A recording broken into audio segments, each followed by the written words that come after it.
Gabonaises, Gabonais, mes chers compatriotes, la célébration de notre fête nationale m'offre l'agréable occasion de m'adresser à chacun d'entre vous en ce moment symbolique, chargé de fortes émotions dans la vie de notre nation. Le 17 août est pour nous, Gabonais, un jour de commémoration, de réjouissance, de cohésion et de remobilisation. La commémoration du 53e anniversaire de l'indépendance de notre nation est d'abord l'occasion de rendre hommage à nos aïeux, les plus célèbres comme les plus humbles, qui ont porté les idéaux de liberté, de cohésion nationale, de prospérité partagée. Aujourd'hui, nous en sommes tous les héritiers. Au bout d'un processus de patriotisme remarqué, notre jeune République entra dans le concert des nations le 17 août 1960 avec à sa tête le président Léomba. Il transmettra le pouvoir à un ardent militant de l'unité nationale, le président Omar Bongo Ondimba. Tous les illustres hommes et femmes issus de diverses couches sociales coloniales, morts au service de la nation ou en service pour la nation, méritent que nous leur rendions un vibrant et solennel hommage au moment où nous célébrons notre 53e année d'indépendance. En votre nom, je leur exprime une reconnaissance infinie, notre respect, notre amour filial, ainsi que notre volonté de reprendre le flambeau qu'ils nous ont légué pour poursuivre l'œuvre de construction nationale en la portant vers de nouveaux sommets. Mes chers compatriotes, à l'occasion de cet anniversaire, nous nous réjouissons d'être une fois de plus unis en paix. Notre époque voit dans le monde beaucoup de pays se diviser et se déchirer. Par la grâce de Dieu, notre pays est épargné de ces maux. Une fois de plus, nous pouvons célébrer dans l'unité et la fraternité la force des liens qui nous rassemblent et qui font de nous un grand peuple.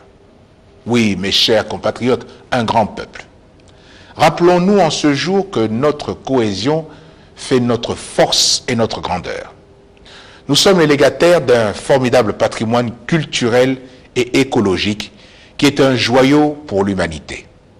Aujourd'hui, nous sommes porteurs d'une ambition, celle de l'émergence, qui nous amènera en ce siècle à jouer un rôle prépondérant sur la scène africaine et dans le monde. Pour toutes ces raisons, nous devons en ce 17 août lancer un nouvel appel au sursaut national et à la mobilisation des forces vives de la nation pour réaffirmer avec force et détermination notre ambition collective. Mes chers compatriotes, la fête nationale, c'est aussi et surtout celle de nos forces de défense et de sécurité. Leur sens républicain du devoir et leur engagement patriotique doivent continuellement se renforcer pour plus d'efficacité dans l'accomplissement de leur mission régalienne. Mes chers compatriotes, mon ambition est de faire du Gabon un pays émergent à l'horizon 2025, un pays prospère, plein d'opportunités pour tous ses enfants, quelle que soit leur origine sociale. Vous m'avez accordé votre confiance pour réaliser cette vision. C'est une responsabilité qui ne souffre d'aucun relâchement ni d'aucune compromission. Avec l'aide de Dieu et votre soutien total, nous tiendrons cet engagement. Mes chers compatriotes, les fondations de l'émergence ont d'ores et déjà été solidement posées. En près de 4 ans, de nombreuses graines du changement ont été semées. Dans ce processus de transformation, notre pays se présente aujourd'hui comme un chantier multiforme. Une économie nouvelle qui s'appuie sur une stratégie, des projets, des programmes et réalisations. Mes chers compatriotes, le changement aujourd'hui est perceptible et vécu dans divers compartiments de notre vie quotidienne. En matière de santé, notre ambition est d'améliorer de façon substantielle l'offre de soins. C'est pourquoi un vaste programme de réhabilitation, de modernisation des hôpitaux est en cours d'exécution. À cet effet, j'ai instruit le gouvernement de mettre en œuvre sans délai ces programmes pour les centres hospitaliers régionaux de Mouila et d'Oyem qui ne répondent plus aux attentes de nos concitoyens. De même, nous poursuivons la mise en œuvre du schéma directeur hospitalier de Libreville par la construction de 4 centres hospitaliers universitaires, à savoir ceux d'Angondje, d'Ovendo, de Libreville, ancien CHL, et Libreville-Jeanne et Bory, qui sera donc le pôle mère-enfant. Vous notez donc qu'un accent particulier est mis sur l'amélioration de la santé maternelle et infantile, en y dédiant une structure spécialisée dans le but affirmé d'atteindre un des objectifs du millénaire pour le développement, la protection de la mère et de l'enfant. Avec le concours de la coopération internationale, le CHU d'Angondje est fonctionnel depuis près d'1 an et ouvert au public. Mes chers compatriotes, nous développons nos infrastructures portuaires et aéroportuaires et de télécommunications, facilitant ainsi l'accès de tous aux nouvelles technologies de l'information. Nous construisons des barrages hydroélectriques pour fournir l'électricité à l'ensemble du pays afin de soutenir la demande croissante des ménages et des industries. C'est dans ce cadre que j'ai poursuivi le 12 août dernier une série de visites des chantiers ouverts partout dans notre pays. À Port-Gentil, j'ai pu constater la livraison de 50 MW supplémentaires produits par la nouvelle centrale thermique Télémania. À terme, 104 MW seront produits. Cette nouvelle offre d'énergie soulagera les populations de Port-Gentil, conformément à mon engagement pris devant elle lors du Conseil des ministres délocalisé de Port-Gentil. À Franceville, le barrage de Grand Poubara fournira 150 nouveaux mégawatts au profit de l'industrie locale, forte pourvoyeuse d'emplois pour nos compatriotes. Au total, d'ici 1 an, notre production nationale d'électricité passera de 350 mégawatts à près de 675 mégawatts. Ceci correspond rigoureusement à mes engagements pour répondre à nos besoins énergétiques. Comme je l'ai indiqué à l'occasion du TICAD 5 à Tokyo, plus aucune matière première issue de notre pays ne sera exportée sans avoir subi une transformation locale au préalable. Et je vous annonce donc que pour la première fois en 52 ans d'exploitation, une partie du manganèse produite au Gabon sera désormais transformée dans notre pays. Notre pays, par une politique active, continue d'attirer les investissements directs étrangers. À ce titre, des partenaires mondiaux de référence intensifient leur investissement au Gabon.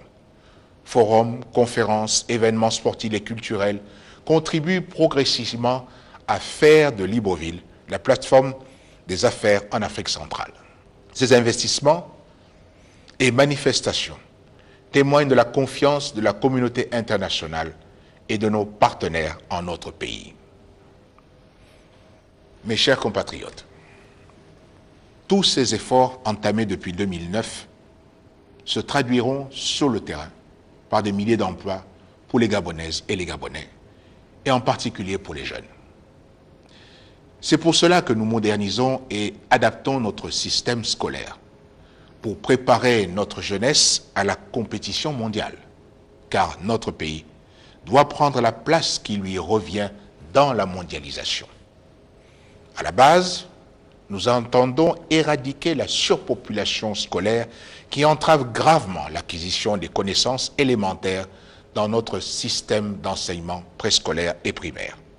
À cette fin, j'ai instruit le ministre chargé de l'Éducation de préparer en urgence pour la prochaine rentrée d'octobre 400 salles de classe offrant 20 000 places assises réparties sur toute l'étendue du territoire avec un effort particulier sur Libreville et Port-Gentil.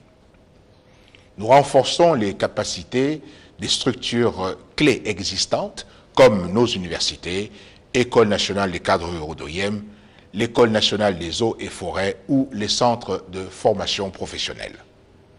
Ainsi, un programme de délocalisation des grandes écoles est en cours dans le but de rationaliser l'implantation des structures d'enseignement sur l'ensemble du territoire, comme l'école des mines et de la métallurgie de Mwanda, l'école des métiers du bois de Boué ou l'école des métiers du tourisme de Libreville. Tous ces projets structurels nous permettront de sortir de la dépendance au pétrole en passant d'une économie de rente à une économie diversifiée. Mon rôle est de créer les conditions de cette transition, de permettre à nos jeunes de trouver des emplois, de prendre leur juste place dans la compétition économique et de promouvoir l'émergence d'une nouvelle classe d'entrepreneurs gabonais, c'est-à-dire des hommes et des femmes armés de courage et de bonne volonté, pleins d'énergie et de génie pour créer, mais dont les rêves ont trop longtemps été brisés et les initiatives dissoutes. C'est à ces compatriotes que je souhaite particulièrement m'adresser aujourd'hui. Votre heure est arrivée. L'heure où les enfants valeureux du Gabon pourront apporter leur pierre à l'édifice commun et valoriser les richesses dont notre pays regorge. C'est à cette génération montante que je dis aujourd'hui, ayez confiance, croyez en votre potentiel, succès et prospérité sont à notre portée. J'ai à l'esprit, en disant cela, le succès triomphant de notre compatriote Anthony Obam.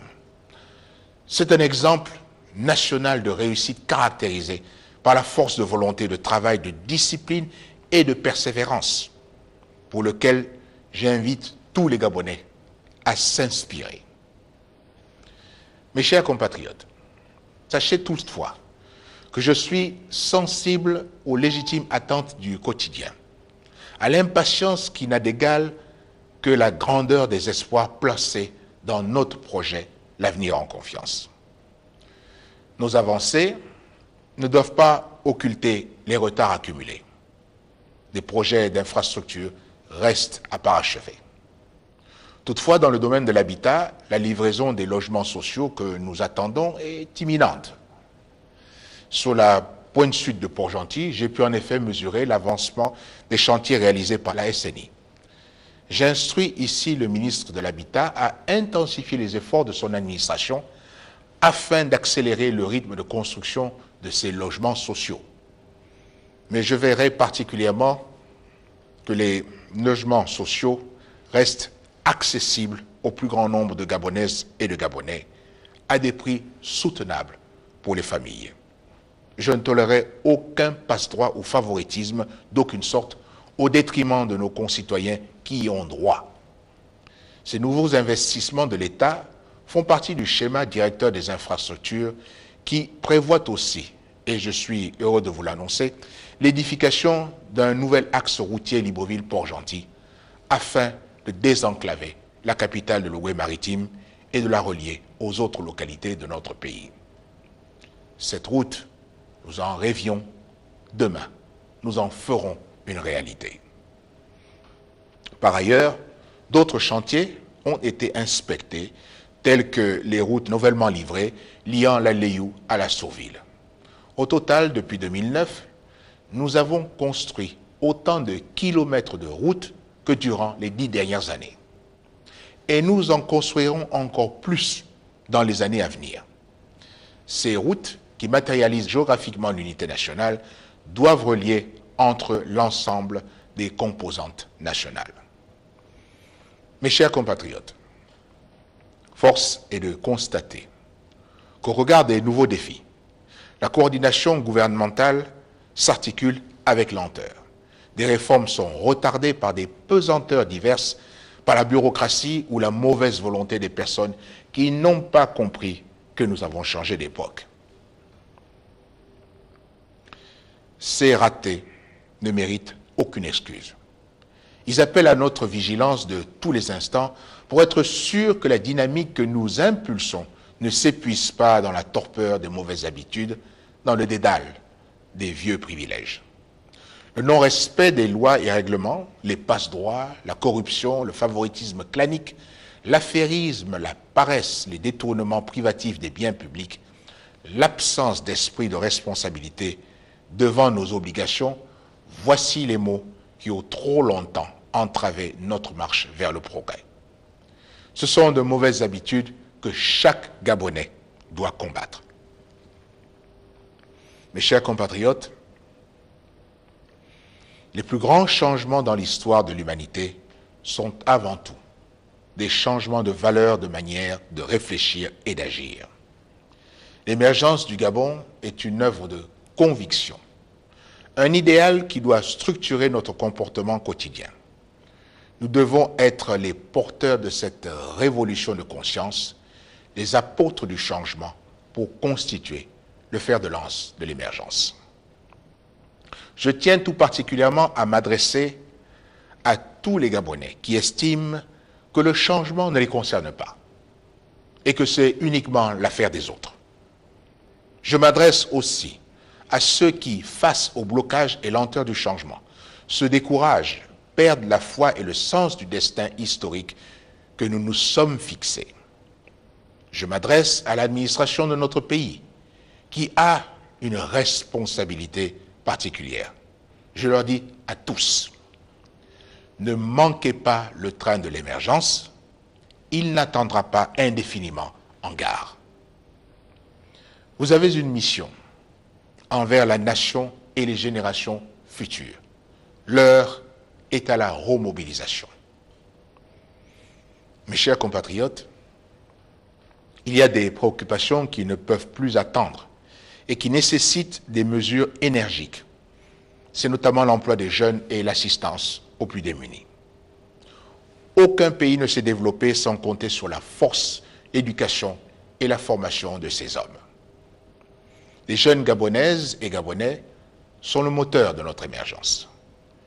Et leur donner dès maintenant accès au monde du travail est notre priorité absolue. C'est pourquoi, suite au Forum national de l'industrie et en lien avec le secteur privé, un vaste plan pour l'emploi sera lancé cette année pour donner une formation qualifiante aux jeunes et faciliter leur insertion dans le monde du travail. De même, j'ai demandé qu'un fonds d'investissement dédié au développement des PME soit mis en place, que tous nos instruments institutionnels pour l'emploi soient redynamisés. J'ai instruit qu'un forum national de l'emploi mette en exergue, avant la fin de l'année, l'ensemble des facilités et des opportunités désormais offertes à tous ceux qui cherchent un emploi, en particulier les jeunes. Par ailleurs, nous n'avons pas le droit de continuer à disperser des ressources en subventions diverses, mal orientées, alors que les Gabonais les plus démunis, ceux qui en ont le plus besoin, n'en voient pas l'impact.